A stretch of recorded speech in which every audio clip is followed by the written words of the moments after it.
Good evening. Quick recap. So, what did you get from the 12th September 2025? Don't 7 minutes to 9. Just being dropped off. It was a lovely day. Gone are the days where one wishes that I still set foot on the track. But shout out to the athletes that I coach. Shout out to the athletes in other training groups, different schools. Setting foot on the track really keeps me alive in a sense of fills me with that dopamine. And I get to see people be superheroes. Running a fast time is it's not a guaranteed thing. In life. So being able to do that and constantly trying to improve yourself, whether it's throwing, it's jumping, it's running, going over barriers like hurdles. It's just like life. Approaching obstacles and trying to surpass those obstacles, trying to master those obstacles. As much as some of the kids may look at me and be like, yo, coach is really assisting us or trying to assist us, they really are assisting me. You know, they are feeding me, they're feeding my soul. Because for the longest of time, for the past 6 years, no, I haven't set foot on the track competitively in a shape where I'm like, I want gold. I'm capable of getting gold. I'm a finalist. I'm an SA medalist. It's literally been 7 years. No, 8 years ago is the last time I was at the podium or on the podium. For the longest of time, I was sour. Not sour towards other people, but sour to myself. Like, yo, why didn't I achieve this? Why didn't I achieve that? You know? But seeing such competitions, the Curo competition that was at Pildage, the top 12, a blessing in disguise. As much as I was working there with the times, I met people, you know.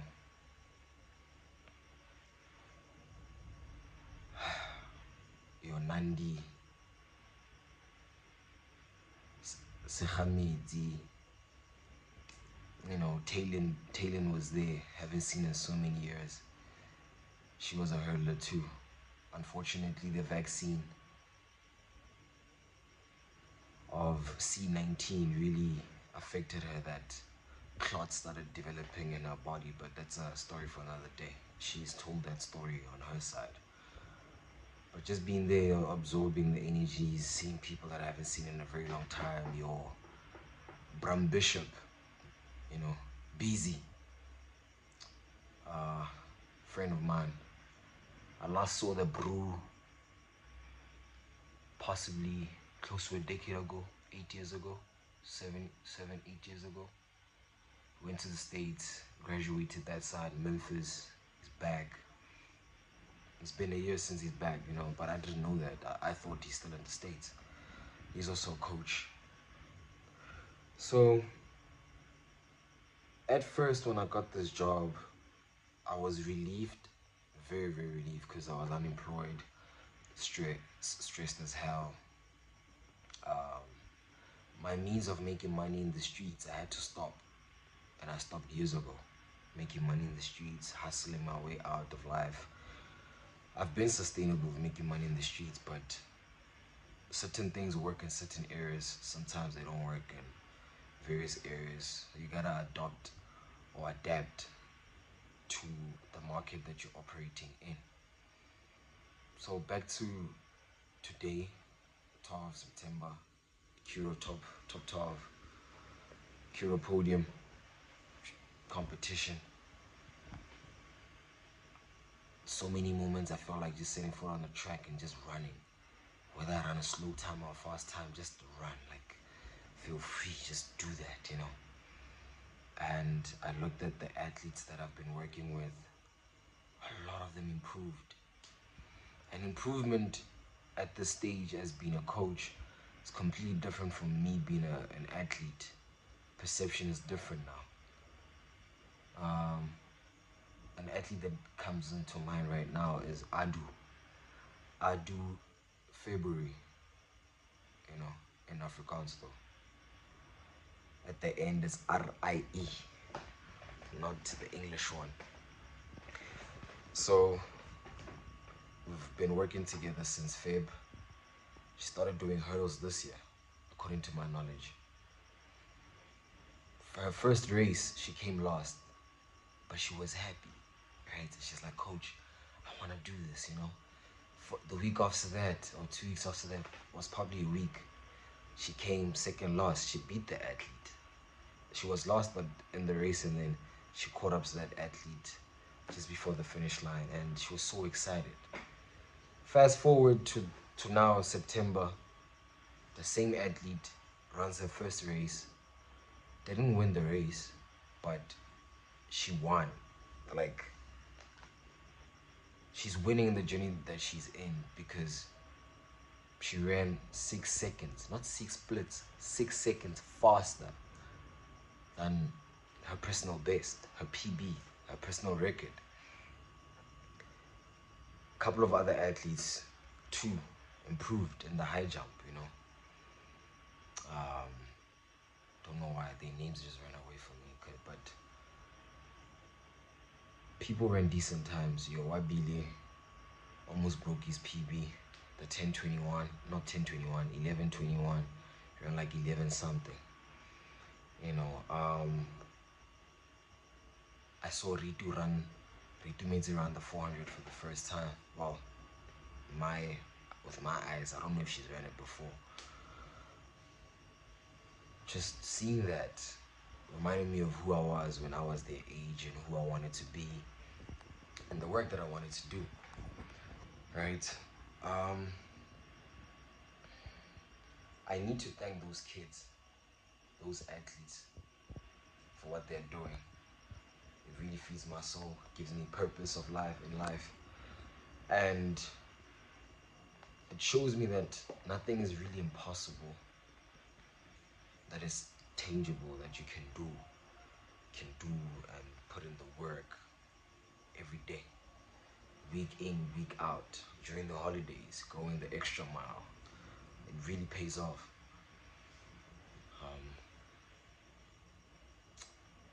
I almost cried, actually, funny enough.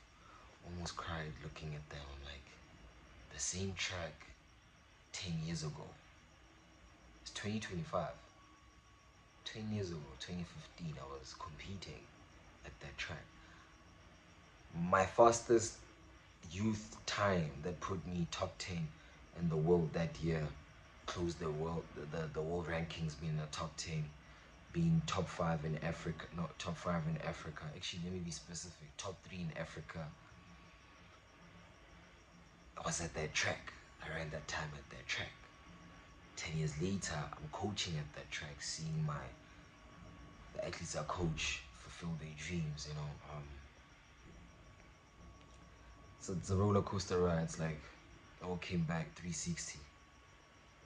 So had it not been for the athletes, them putting in the work, them sweating week in, week out for a couple of weeks, couple of months, I genuinely don't think I would feel like I'm doing something with my life, because I've always felt like I failed myself being at the age that I'm at, and I didn't achieve half of the things that I was working towards as a person, not just kamulomo, like talking about it, but kadiketo, actions. Now that I'm looking at it from a different point of view, some things don't have to go according to plan. Some things you just have to learn to live in the moment. And besides appreciating, try to understand why you are where you are and why it's so important to do the best that you can with where you are. That's one thing I lacked for the longest of time, because I'm a big dreamer, and not just a big dreamer. My actions in life are like reference of I've never limited myself, excuse me, when it comes to how far I believe I can go in life. As a young king from Velkom in the Free State, Freestad. I left the city for, I left Velkom for Bloem. I left Bloem for Pretoria for Joburg. Who would have thought that I would be able to live in those cities just using my God-given talent? God-given talent, not my talent that I gave myself or something. God gave me that talent. And from a very young age, I realized that it would change my life. I didn't think it would change my life in the sense of me being a coach and earning a salary.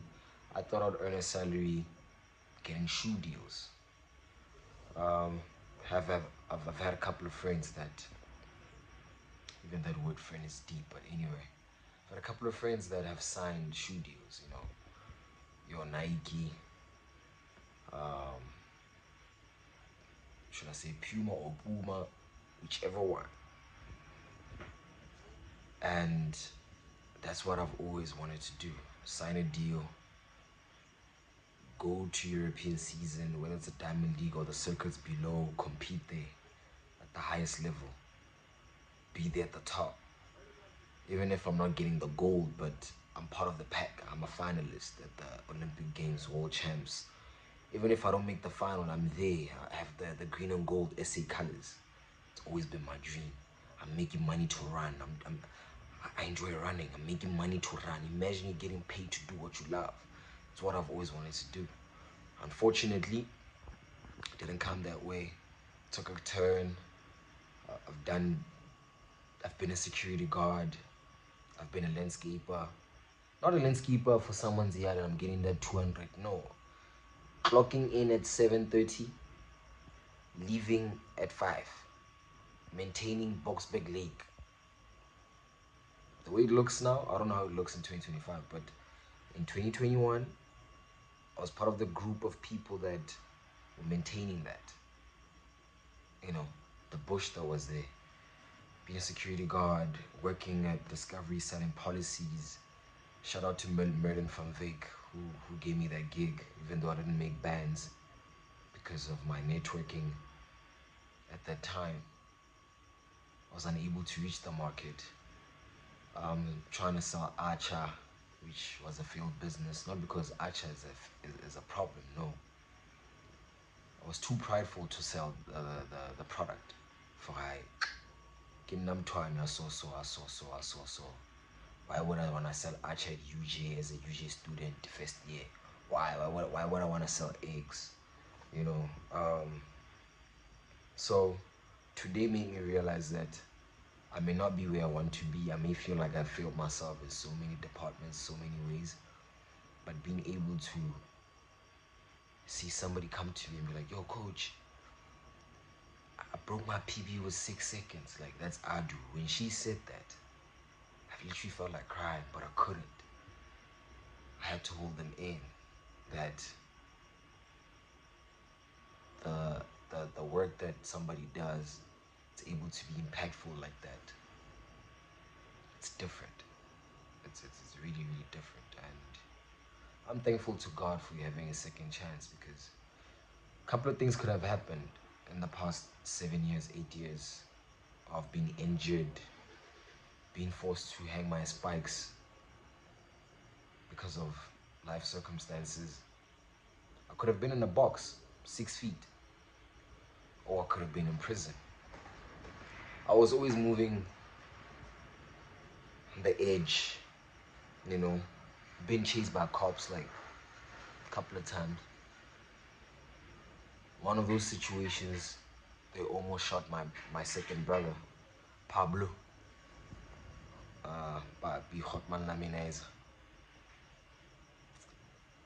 And yeah, man, those days, I've lived them.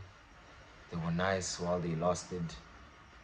But now that I'm trying to be a married man, not just marriage for the sake of, oh, you got my ring, you have my surname.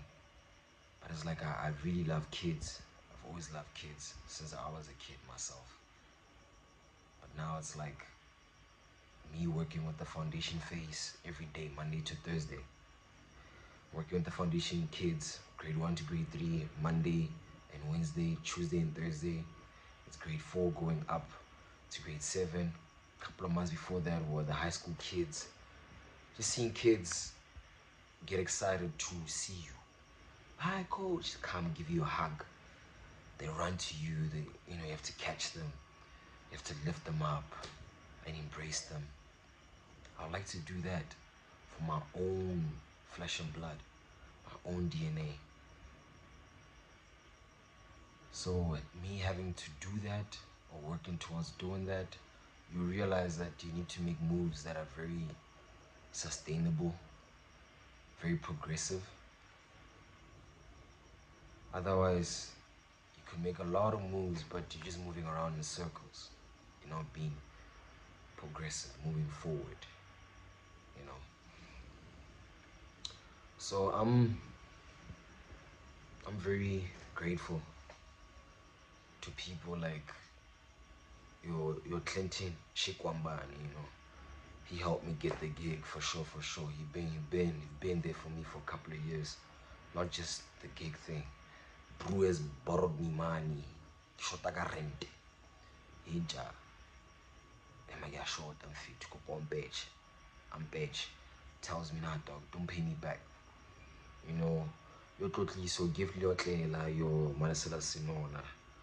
Yo ditebo mo thabeng. Tsebo masudubele. Katle mo rebudi. Like Oteng, Matlaku. Yo Lotlotlo Simpane, Mamello Nale, Mudise Makeka. Like various brews. And then there's brews that I met this year, like Scalo, Team Cool, Solid Brews, been looking out for me. Also a brew at work, Kokito. Solid brew. Always minds his own business. Chilambe. There's many more, man. Many more names that I might be, that may not be popping up right now. And also my mom. Yo, my mom has been my best friend, has been my pillar of strength, my supporter. She's came to like 95, 97% of my races all my life, including inter-house school meets. Before they choose the school team, she would come. Essays, whether it's in Cape Town, Greenpoint, she's there. Whether it's in Polokwane, Pitamokala, she's there. It's Durban. What's this? Is it King Edwards? Whatever stadium it is in the country, she's been there. Had I also went to overseas, she would have pulled through, People like that, my siblings. To Lidumeleng, my nephews and nieces. They also motivate me when I see them do their thing in life. Being progressive in life, getting good grades, playing brilliant sport, It's just come 360. Gone are the days where one feels like you don't know what's happening tomorrow. I also don't know what's happening tomorrow, but I have an idea that Monday I have a job. If God would have still kept me on earth, if I'm still alive on Monday, I have a job. I know at a particular date of the month, I'm getting a couple of coins. Whereby there was a time where I wouldn't know where the next check is coming. Only form of money that was coming in was the SASA, the grant, 350. I was part of that gang getting 350 for a couple of years. Some months they would decline and say, alternative source of income identified or picked up. Have to reapply, appeal, and then they approve me, and then I get that 350. I budget my groceries on a 350, And then my mom would be generous to top it up with whatever that she can top it up. Whether it's a 50 rand, 100 rand, a 500 rand, whatever it is, 1,000 rand, whatever she can top it up with, she was able to assist me. She didn't have to though, by the way, because I'm not in my teenage years at that time. I wasn't in my teenage years. I was already in my 20s. So today really, really made me realize the whole thing. Had flashbacks, like, sure, I'm here. And when I speak to my best friend, it's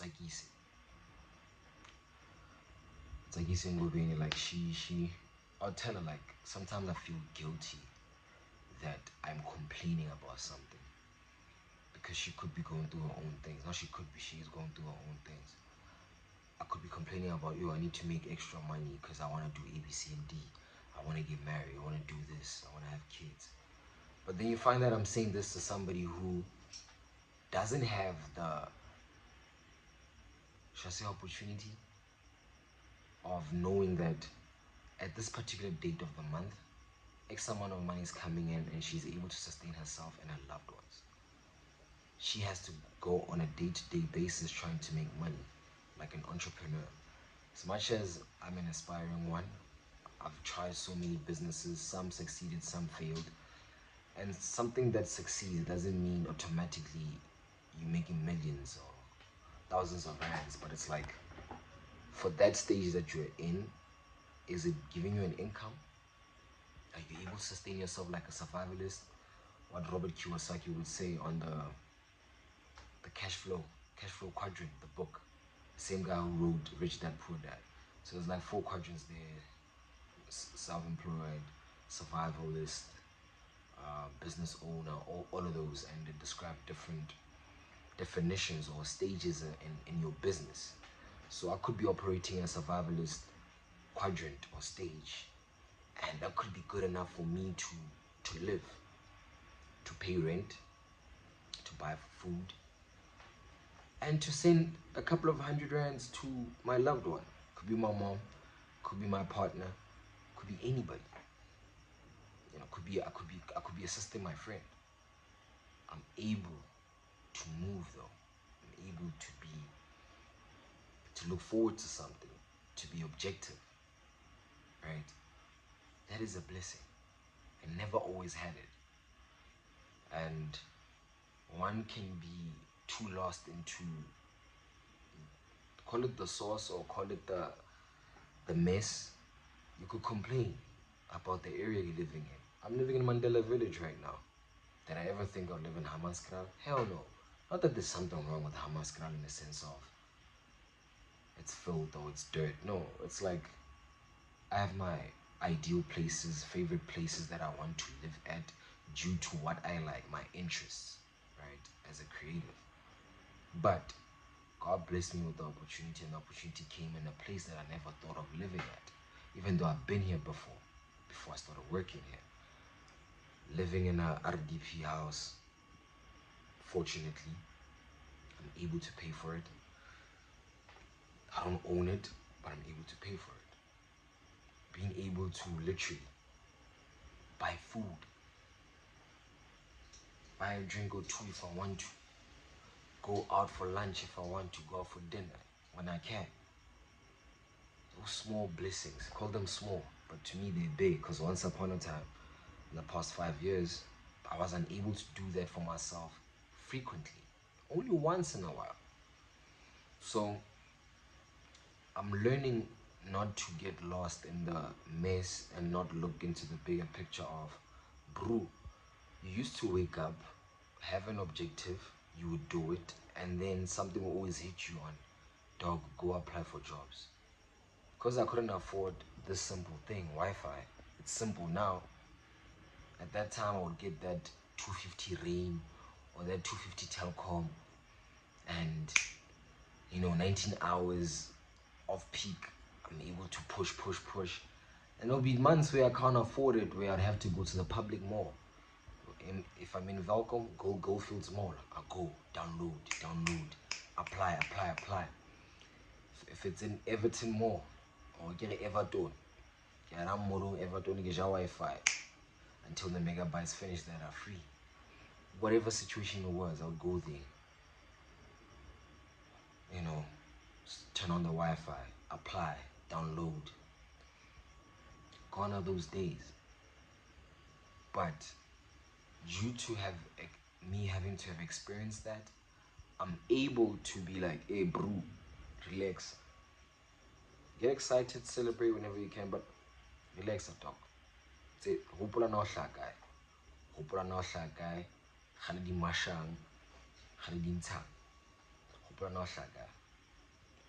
The first 6 months of this opportunity, let me say 4 to 6 months, somewhere there, I always had this thing in the back of my head that this thing can end at any minute. And there was a time where it almost ended due to a case or a situation. I don't want to call it a case, but a situation that almost ruined my reputation and would have lost me this opportunity. So I kept on working with that thing of, bro, this thing can end any minute. Work. So constantly searching for new ideas that, not even new ideas, existing ideas that people that are close to me are already doing. Hey, ma push up business if yem thabeng tja go ntsona tuck shop ya ne ha wa ke ya sekolo ga ke dila ne ha yem fetho re ke di yogurt da stock di yogurt tseo, and then we can go whatever percentage since it's your store. Hitting up Tsakisi, yo, your mom has, you know, a beauty bar or products, skin products, hair products. Can I invest shares? Can I invest money and get some shares and earn in dividends? Even if it's 5% of the business.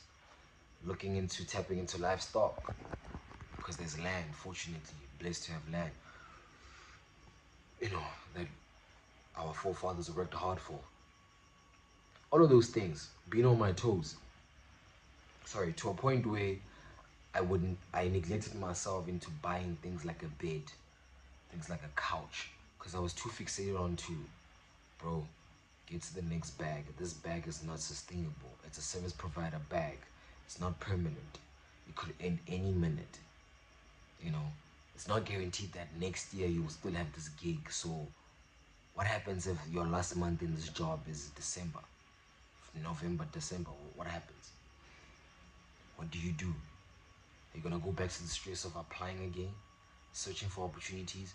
Or are you gonna capitalize on the opportunities that you would have created with the salary and the income that you receive? So that rabbit hole, it has toned down a bit. It's not as hectic like before, but I'm still going to that rabbit hole because a week doesn't pass by without thinking, there's only 4 weeks in a month. What did I do with this week financially? Besides the job, what did I do that is new? Is there new, you know, stream of income? That bugs me. It frustrates me, you know. And my mom always tells me that I would, what's about guy? Uno pay like 400 a month ya grocery. So relax. Ipenako. Got that. Because the first 3 months I bought a lot of things in the sense of I made sure that every month I got something that I could use. I got a massage bed the first month of my first salary. No, my second salary. I bought a massage bed. Boom. You know, bought that bed, did the most. Guess what? The business is not yet profitable. I'm still in the red zone of the massage business. Take into consideration the cost of buying the bed, you know, the essential oils. Now I have cupping instrument, which is right here. Came in 2 weeks ago or last week. Here it is. You know, so these investments, one is trying to make them so that you increase your income stream. That's the aim. That's what I'm trying to do, because I want to get to the point where I'm a family man, not just a family to my existing family like my mom, my siblings, but my own family that I create, the woman that I choose to merge and reproduce with, the woman I choose to be with, and the kids that we have, the life that we have, the house that we want to live in, your Harties, your Remsig, your Melders Drift, you know, we there. Those are my favorite areas, you know, like that, our dream home. I just arrived from the competition moments ago before we started recording this, and I wish I would walk in to my wife, to a kiss, to a hug, to a room smelling some good aroma of good food, good energies. Babe, how was your day? You know, conversations, feeling that love, just like similar love to what you feel from a father or a mother when you come home, when you go home from school, you know, coming from school. All of that, those energies, I yearn for that, and I'm working towards that. That can only come with stability. And of course, there's various types of stability or areas where one needs to be stable. One of them is assets. Could be land, could be cash flow, you know. People are also some of the biggest assets. Human beings are the biggest assets. It's hectic, but I know it's way better than where I was. And I'm grateful, and I'm learning to enjoy every moment that I can before I can get to where I want to get with that wife of my future kids. All of that, it'll come. It'll come all in due time. All in due time. But yeah, peace out. I didn't plan for this to be this long. Just wanted to say I'm super happy, proud of my athletes, our athletes, because it's a collective work, you know, it's a collective thing. It's not just me, you know. Coach Vardo, Renee, Coach Police, which is Clinton Shikwambani, Coach Carlo, of course, your DJ, Sono, you know, Azania, dope people, Paul Links, Coach Paul Links, you know, dope team, to many more, Sanzano Tongha, Osabola.